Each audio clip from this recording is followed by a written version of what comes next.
Toronto is a city that is constantly pulling in two different directions.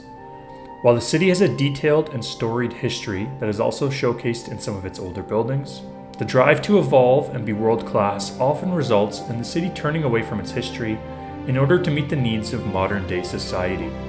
Today, we look at two buildings that break away from this trend. The first is a historic building hidden amongst the city whose beauty may have been missed by many, and the second is a building that aims to keep one of the city's most historic buildings functional, even as the city of Toronto grows.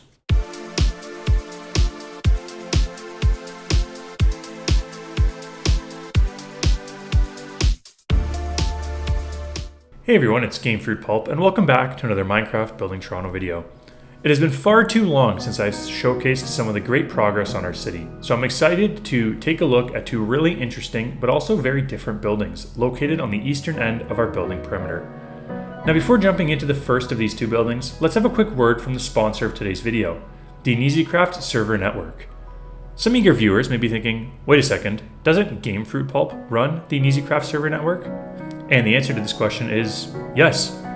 But the EasyCraft server network features three different Minecraft game modes that you can explore and play on for yourself. The Building Toronto world is hosted here, but we also have a creative city building world and recently relaunched our Townie survival server. If any of this sounds interesting and fun to you, you can check it out for yourself at easycraft.net. Now, let's take a look at today's first building.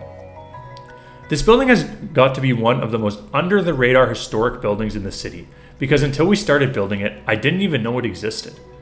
Located at the southwest corner of King Street and Jarvis Street, you'll find St. Lawrence Hall. This 3.5-story building was constructed in 1850. Yes, you heard that right, this building is 176 years old, older than Canada itself. Its classical proportions, fine stonework, ornate roof crusting, and domed cupola are outstanding features in the surrounding urban landscape. This building, I think to nobody's surprise, has been designated as a historic building by both the Province of Ontario and the Government of Canada, and because of this, features a historic plaque outside the building. This designation refers to the St. Lawrence Hall building as a distinct building separate from the St. Lawrence Market to the rear. Let's see what the plaque says about this interesting building. Designed by William Thomas in the Renaissance tradition, this hall, built by the city in 1850, was for many years Toronto's chief social and cultural centre.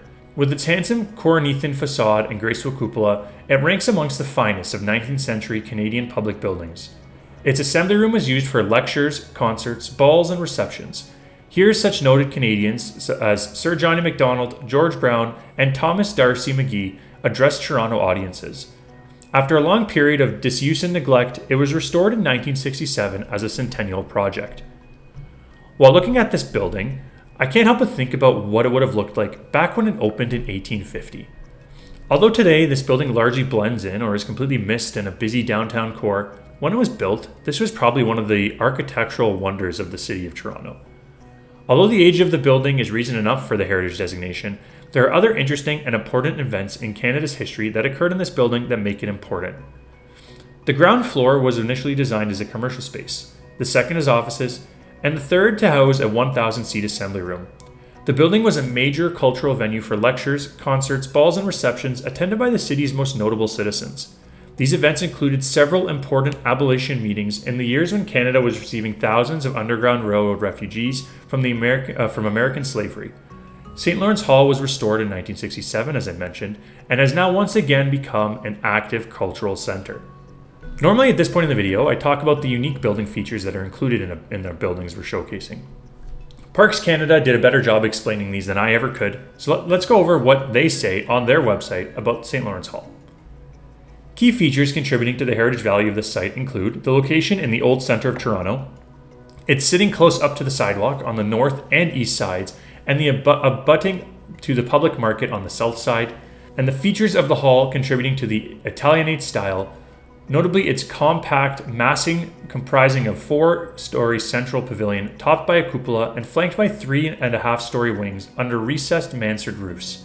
The elaborate 15-bay facade with central frontispiece comprising a triple portal arched main entry of channeled masonry at ground level, giant fluted exchanged columns extending through the second and third stories to support a decorated cornice and pediment, The building's a decorated cornice at the 3rd story roofline and another at the 4th roofline of the center pavilion. The use of distinct window treatments for each story, including round-headed dormers and evenly spaced multi-pane display windows to each side at ground level. The use of giant pilastering separating the window bays among the 2nd and 3rd stories. The application of classically inspired detailing such as Corinthian capitals, a decorated pediment, formal cresting and cupola with domes supported by classical columns.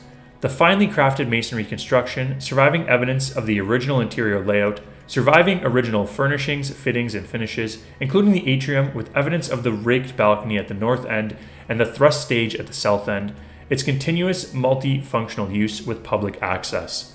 That was a mouthful to read, but it's also a massive list of things that make this building important, unique, and historic, from the design to the preservation of original pieces of the building from 1850, to just how the building was used in general. It shows that there are quite a few different features contributing to the heritage value of such a unique and important building in the city of Toronto. Both of the buildings that I am showcasing today were built by Maxwell, and they did a great job on the St. Lawrence Hall, capturing the details that we just went over that make this building historic and allowed it to stand the test of time.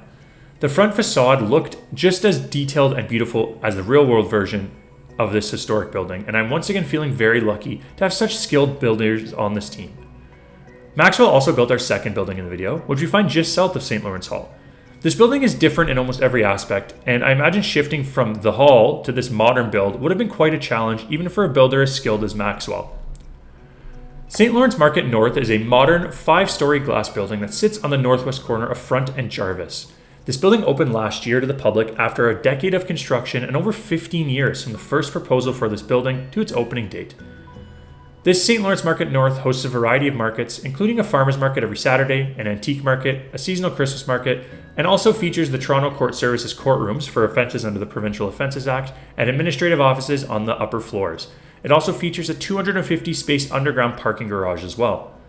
While this building was being constructed, the farmers market was temporarily relocated to a fixed tent located south of the other St. Lawrence Market building. That tent is featured on our map as well, as the city tries to decide what to do with that property. This building was developed by the City of Toronto, which I think is the first time I've showcased something actually developed by the city themselves, and was built by Butcon Limited. The architects on this project were Roger Stirk Harbour and Partners, as well as Addison Associates Architects.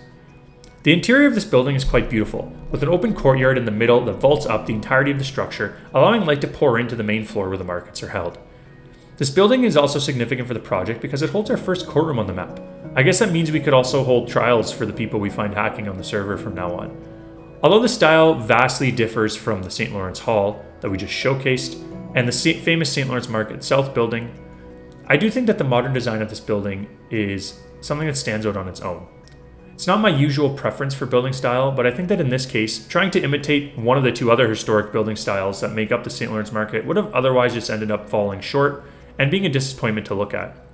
By having a modern, different style, the St. Lawrence Market North is able to stand on its own as a unique building within the city. I always found it much more difficult to build modern, detailed buildings than I did the traditional ones.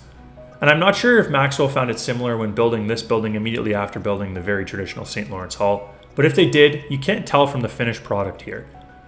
This building was masterfully brought to life on our map, capturing all the details of the real-world build and making it a building that those walking by in-game will want to stop, step into, and explore. I always enjoy looking at Maxwell's builds because they use such a unique block palette that does a really great job of capturing whatever is being recreated. One of the great places you can see this is the roof of this St. Lawrence Market North building. That is pretty much it for today's video. There are more buildings to showcase, but I think I'd rather split them up into smaller showcase videos with more spread out segments rather than do one big video. You probably saw snippets of what I'll be showcasing in the next video as the camera flew around. It's an exciting one, that's for sure, so be on the lookout for that video coming out in the next week or 2. If you want to explore the map for yourself, it's hosted on a public Java server at BuildingTO.ca. I hope that you enjoyed the video. If you're new to the channel and you enjoyed, be sure to hit that subscribe button and check out the Building Toronto playlist to catch up on everything that is built so far on the project. If you're a returning viewer, first of all, thank you for your continued support of my content. And if you did enjoy the video, be sure to hit that like button, it would be greatly appreciated.